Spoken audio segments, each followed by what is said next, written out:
लग्नानंतर होईलच प्रेम. प्रेक्षकांनो, मालिका खूपच सुंदर वळणावरती येताना आपल्याला दिसत आहे. मुळातच या सगळ्यामध्ये मात्र आता इकडे वसूने जे काही आता विजयचं मदत घ्यायची ठरवले, ती मदत मात्र आता तिच्याच अंगाशी येणार आहे. कारण विजयचं खरं रूप ज्या वेळेला मात्र आता समजलेलं आहे वसूला, तोपर्यंत उशीर झालेला आहे. आणि उशीर म्हणजे अशा अर्थाने की आता विजयने या सगळ्यामध्ये काहीही झालं तरीसुद्धा आता इकडे वसूला संपवण्याचा निर्णय घेतलाय. प्रेक्षकांनो, असं काय घडलंय की विजयने वसूला संपवण्याचा निर्णय घेतलाय? वसूकडून अशी काय चूक झाली की ज्याच्यामुळे आता इकडे सत्य तिच्या समोर आलंय, पण विजय चिडलाय, आपलं सत्य समोर येऊ द्यायला नको आहे. आणि मालिका 360 डिग्रीमध्ये टर्न आऊट झालेली आहे. विजयने आता मात्र वसूचा जीव घेण्याचा प्रयत्न केलाय आणि सगळ्यात पहिल्यांदा वसूला आता इकडे चुकीच्या माणसाची साथ दिल्याची शिक्षा मिळणार आहे. काय घडलंय, कसं घडलंय, सविस्तर पाहू. प्रेक्षकांनो, मुळातच या सगळ्यामध्ये विजय आणि वसू यांचं बोलणं चाललंय आणि त्यानंतर विजय म्हणतो, मला 100% खात्री आहे की ही बाई प्रेग्नंट नाही आहे. तुम्ही काहीही करा आणि हिचं सत्य सगळ्यांच्या समोर आणा म्हणजे आणा.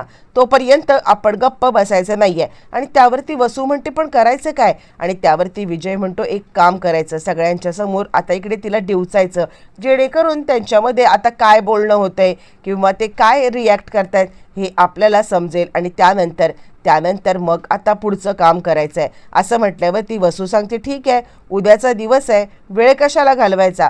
काहीही झालं तरीसुद्धा उद्याच्या दिवसाचा आता मात्र सगळ्यात महत्त्वाचा एकच गोष्ट करायची आहे आणि ती म्हणजे सगळं सत्य आता इकडे सगळ्यांच्या समोर आणायचं. असं म्हटल्यावरती वसू आता मुळातच घाणेरडं प्लॅनिंग सुरू आणि सगळेजण डायनिंग टेबलवरती बसल्यावरती मग आता वसू इकडे सगळ्यांच्या समोर मुद्दामच सांगायला लागते, नंदिनी अगं तू तर इतकी स्लिम ट्रिम दिसतेस ना, म्हणजे खरं तर या सगळ्यामध्ये तुझं पोट आता दिसायला पाहिजे होतं, पण तुझं पोट दिसतच नाही आहे. काल तर जो ड्रेस घातला होतास ना त्याच्यामध्ये तर आता तू प्रेग्नेंटच वाटत नाही आहेस. जीवा विचार करतो की आत्ता जर का आपण गप्प बसलं तर या सगळ्यामध्ये मात्र आता गप्प बसल्यावरती प्रॉब्लेम होतील आणि यांना आता असं वाटेल की जे काही चाललंय ते सगळं आता योग्य दिशेने चाललंय किंवा आम्ही घाबरलोय.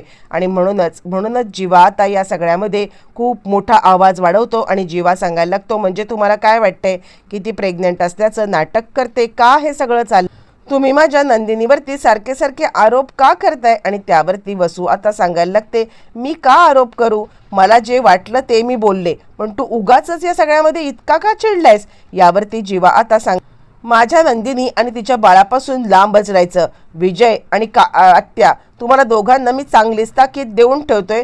खबरदार जर का या सगळ्यामध्ये आता इकडे माझ्या नंदिनीच्या जीवावरती उठण्याचा प्रयत्न केलात किंवा नंदिनीला काही त्रास देण्याचा प्रयत्न केलात तर गाठ माझ्याशी आहे. असं म्हणत जीवाने मात्र आता इकडे मोठा गहजब केलेला आहे आणि आवाज वाढवत वसूचं तोंड बंद केलंय.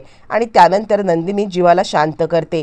पण नंदिनीने जीवाला शांत केल्यावरती सुद्धा आता इकडे वसू आणि विजय या दोघांच्या मनामध्ये आता विचार येतोय, हा इतका चिडलाय म्हणजे नक्कीच याच्या आता मनामध्ये काहीतरी खोट आहे किंवा आपल्याला जो विषय काही वाटतोय तो विषय खरा आहे असा विचार करत असतो. मग आता विजय इकडे सांगतोय, बघितलं मी तुम्हाला जे काही सांगत होतो ते खरं होतं की नाही, तुम्हीच आता मला सांगा. म्हणजे मुळातच या सगळ्यामध्ये जर का आता ह्यांना कर नाही तर डर कशाला पाहिजे?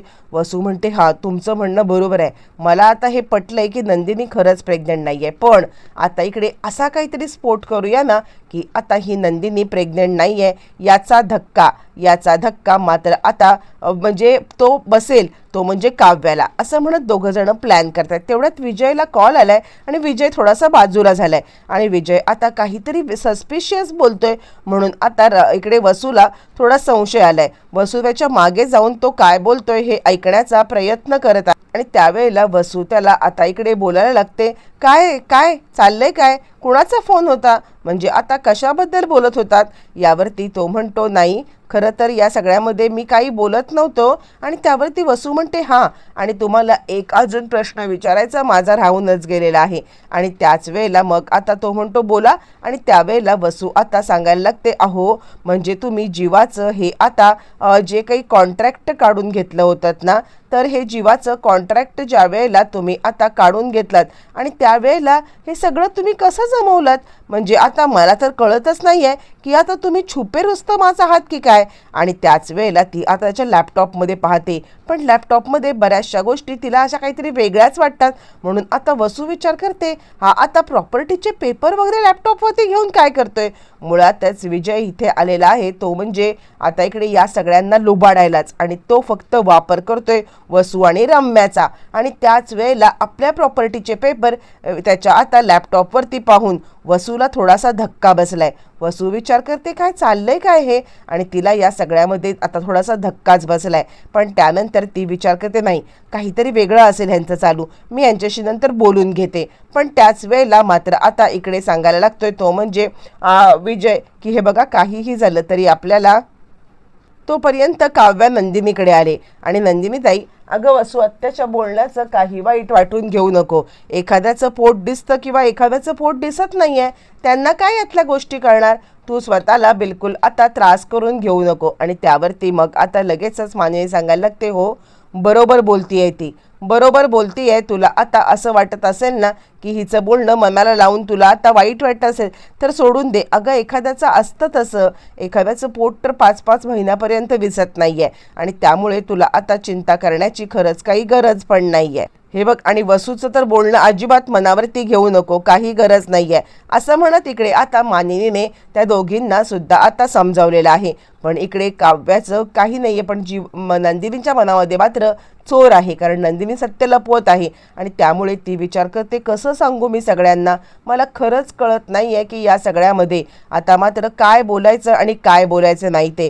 ती आता इकडे खोटं पोट लावण्याचा विचार करते. बरं, तो पण इथे आता वसू विजयचा पाठलाग करते. विजय आता फोनवरती बोलतोय, हे बघा एकदा का ती रम्या जरा बरी झाली ना, तिच्या पण सह्या लागतील. या वसूचं तर सह्या मी घेऊन टाकलेल्याच आहेत, पण आता रम्याच्या सह्या एकदा झाल्या ना की मात्र आता काहीही उपयोग नाही आहे या दोघी माईलेकींचा आपल्याला. मग त्यानंतर ह्यांना सोडून मी येतो, माझं काम फत्ते होणार आहे. पण ती बरी होत नाही आहे, ती घरी येत नाही आहे.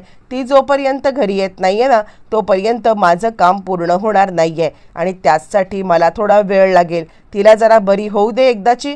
सह्या घेतल्या की या दोघींचं काम आता पूर्णपणे टोटली मी आता वाट लावून टाकणार आहे. आणि असं म्हटल्यावरती मग आता लगेचच इकडे वसूने हे ऐकलंय, काय हे प्रॉपर्टीचे पेपर आणि माझ्या सह्या कधी घेतल्या. मग वसूला आठवतं की मागच्या वेळेला काहीतरी थातुरमातुर कारण देत त्यांनी आता या सह्या घेतल्या होत्या.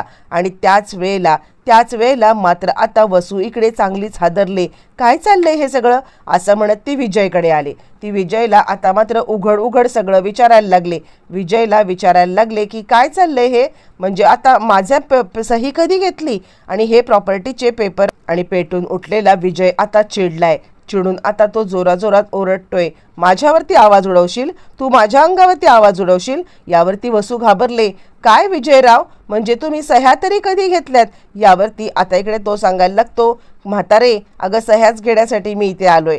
तुला काय तुझ्या आणि तुझ्या मुलीला सांभाळून पालन पोषण करायला मी इथे आलेलो नाही आहे. आता तसंही तुझं का सत्य जाणून घेतलेलंच आहेस, तर आता पूर्ण सत्य ऐक. मुळातच तुझ्या नावावरती हे अर्धं घर आहे, अर्धी प्रॉपर्टी आहे, हे सगळं आता मला माहिती होतं. आणि त्याच कारणासाठी आता मी या सगळ्यामध्ये मुळातच आता इकडे तुला वापर करायचं ठरवलं होतं. आणि हे सगळं चालू असताना तू आता पूर्णपणे मूर्खासारखी माझ्या जाळ्यात अडकत गेलीस. आणि तुझी ती मुलगी ती तर अतिमूर्ख, ती जरा तरी शाणी होती, पण ती इथून बाजूला गेल्यामुळे मला माझं काम करायला अधिकच सोपं पडलेलं आहे. आणि त्यानंतर तुझ्या सह्या तर घेतल्यात, पण आता तू तिला सत्य सांगितलंस तर तिच्या सह्या होणार नाही आहेत. आणि त्यासाठी मला मात्र आता तुला संपवावं लागेल. आणि त्यावरती ती म्हणते, विजयराव अहो काय बोलताय तुम्ही, रम्यावरती प्रेम करायचात ना. यावरती तो सांगतो, प्रेम आणि तिच्यावरती, अरे ती पार्थच्या जाळ्यामध्ये आहे किंवा तिला पार्थ आवडतो, ती पार्थसाठी माझा वापर करते, हे काय मला माहीत नाही आहे का. मला सगळं माहिती आहे. ती माझा फक्त वापर करत होती आणि या सगळ्यामध्ये मला फक्त अडकवण्याचा प्रयत्न करत होती. पण आता हे सगळी कारस्थानं तुमची संपलेली आहेत. तुम्हाला मी आता कधीच एसे करणार नाही आहे आणि तुम्हाला मी सोडणारच नाही आहे. मुळातच या सगळ्यामध्ये काहीही झालं तरीसुद्धा आता इकडे तुम्ही तुम्ही मात्र बरोबर रीतीने सगळ्यामध्ये अडकलेले आहात आणि आता सह्या करून मोकळे झालेले आहात. आता रम्याची सही घेतली की संपलं. मग तुम्ही जा इथे आश्रितासारखे राहा, त्या पार्थ जीवावरती उड्या मारा, त्या पार्थवरती डोरे टाका, मला काही करायचं नाहीये. पण वसू विरोध करायला जाताच त्याने वसूची कॉलर पकडले, डोकं आपटले, डोकं फुटले, रक्त येते. वसू जाणार कोमामध्ये. एका झटक्यात विजयने वसूला तिची लायकी दाखवत केलेल्या पापाची शिक्षा